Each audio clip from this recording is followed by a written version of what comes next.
देखिए inverse trigonometric function का question है और इस तरह के क्वेश्चन में हाईएस्ट मिस्टेक हम लोग फेस करते हैं। क्या क्वेश्चन है ध्यान दीजिएगा। x equal to sine inverse sine ten and y equal to cos inverse cos ten then y minus x. आप लोग अगर मान लीजिए कंसेप्चुअली इनवर्स में स्ट्रांग नहीं है तो ये क्वेश्चन में मिस्टेक होना तय है, क्योंकि आपने पढ़ा हुआ formula sine inverse sine x जो है वो होता है x। तो अगर आपने ध्यान नहीं दिया और साइन इनवर्स साइन टेन को सीधा सीधा टेन लिख दिया और similarly cos inverse cos ten को अगर आपने टेन लिख दिया तो आपसे गड़बड़ होने वाली, क्योंकि y माइनस एक्स जीरो हो जाएगा और जीरो एक ऑप्शन में है। तो याद रखिए inverse trigonometric function completely domain और रेंज पे बेस्ड है। इसका मतलब ये हुआ कि इस क्वेश्चन को करते समय आपको ये ध्यान रखना है कि जैसे आपने पहले तो ये ध्यान रखिए कि साइन इनवर्स साइन एक्स जो है वो होता है एक्स, बट ये जो एक्स है ये बिलोंग टू होता है माइनस पाई बाई टू से प्लस पाई बाई टू। यानी अगर साइन इनवर्स एक्स से रिलेटेड क्वेश्चन है तो इसका scale minus pi by two से प्लस पाई बाई टू के बीच में ही रहेगा।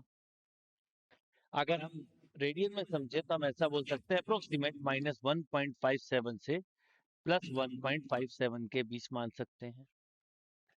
तो इसका मतलब ये हुआ कि अगर जैसे मैंने लिखा sign inverse sine pi by three तो आप बिल्कुल पाई बाई थ्री बोल सकते हो, बट अगर मैंने लिखा है sine inverse sign to pi by three तो आप इसे टू पाई बाई थ्री नहीं लिख सकते क्योंकि ये पाई बाई टू से बड़ा है। तो इस केस में क्या करेंगे, तो सिंपल है साइन इनवर्स इसको आप लिखिए sine pi minus pi by three and इसको सॉल्व करोगे तो टू पाई बाई थ्री और sine 180 minus theta sine theta होता है।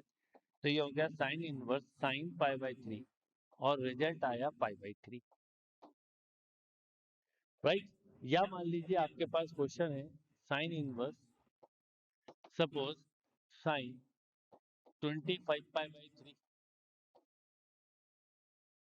तो इसको आप गलती से भी 25 पाई बाई थ्री ना लिखते तो क्या करेंगे, तो ध्यान ये रखना है कि आप यहाँ पर साइन इनवर्स थ्री का डिवाइड करें तो 8 टाइम, तो sine 8 pi plus pi by three लिख सकते हो। पहले तो ये देखो 8 थ्री 24 प्लस 1 25। अब sine 2n pi plus theta sine theta ही होता है।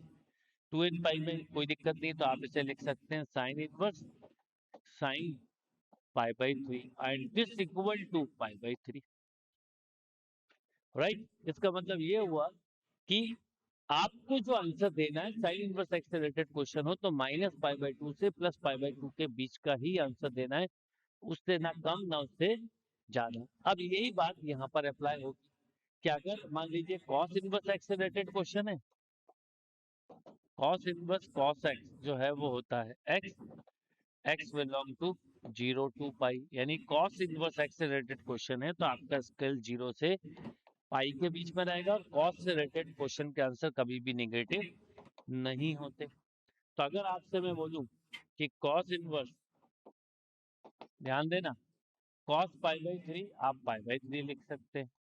मैं आपसे बोलूं cos inverse cos two pi by three तो आप टू पाई बाई थ्री भी लिख सकते हैं क्योंकि पाई से छोटा है, but cos inverse cos four pi by three लिखा हो तो इसे आप फोर पाई बाई थ्री नहीं लिख सकते।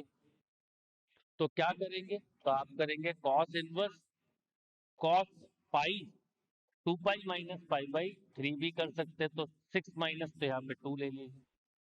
अब cos two pi minus theta, बस ये एकदम क्लियर होना चाहिए कि cos two pi minus theta है फोर्थ क्वाड्रेंट में और cos two pi minus theta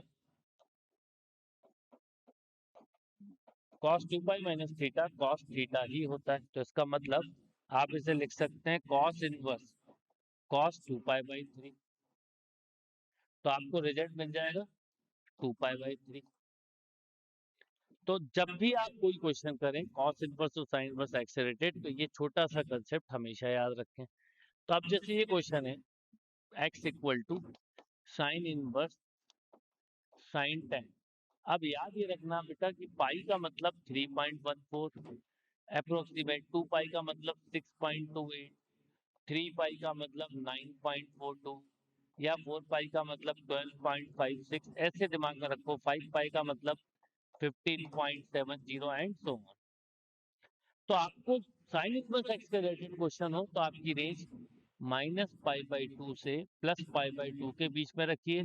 cos से रिलेटेड है तो 0 से पाई। तो आप क्या करेंगे इस क्वेश्चन में, बड़े ही सिंपल तरीके से आप लोग क्या करेंगे कि इसको ऐसा लिखेंगे, साइन इनवर्स साइन 3π - 10, राइट, क्योंकि 3π मतलब 9 पॉइंट समथिंग। और याद रखिएगा sine pi minus theta sine theta होता है, और sine 2π - theta minus sine theta होता है। अब आपको एक कंसेप्ट बताता हूँ जो आपके काम आएगा। अगर यहाँ पर मान लो कोई नंबर है और ऑड नंबर है, साइन nπ - थीटा भी आप लिख सकते हो साइन थीटा, अगर n ऑड है। बिल्कुल सिंपल लॉजिक है इसी कंसेप्ट से। और अगर इवन है, मान लो sine n into 2π - theta equal to minus sine theta if n is even. तो ये बड़ा सिंपल कंसेप्ट है कि आप केवल first second third fourth quadrant याद रखो। पाई माइनस थीटा जो होगा वही साइन 3, 5, 7, 11 इन सब में होगा। 2, 4, 6, 8 सब में नेगेटिव होगा। तो यहाँ पर ऑड है, इसका मतलब ये इसका रिजल्ट साइन 10 ही आएगा। तो अब इसका मतलब अब ये दोनों कैंसिल, तो x की वैल्यू आ गई 3π - 10। ये रिजल्ट होगा इस क्वेश्चन का। अगर इंडिविजुअल ये क्वेश्चन पूछा जाए, पूछा भी गया एक बार एग्जाम में, तो आप लिखोगे 3π - 10। अब सिमिलरली बात करता हूँ कॉस की। तो कॉस को भी कुछ ऐसे ही सोचना है, पर कॉस के साथ थोड़ा सा ध्यान रखना है कि नेगेटिव नहीं होता। ये कॉस 10 है तो सबसे पहले 10 नहीं आएगा। कॉस को हमेशा इवन में ब्रेक करते हैं, तो जैसे आपने ले लिया 4π - 10।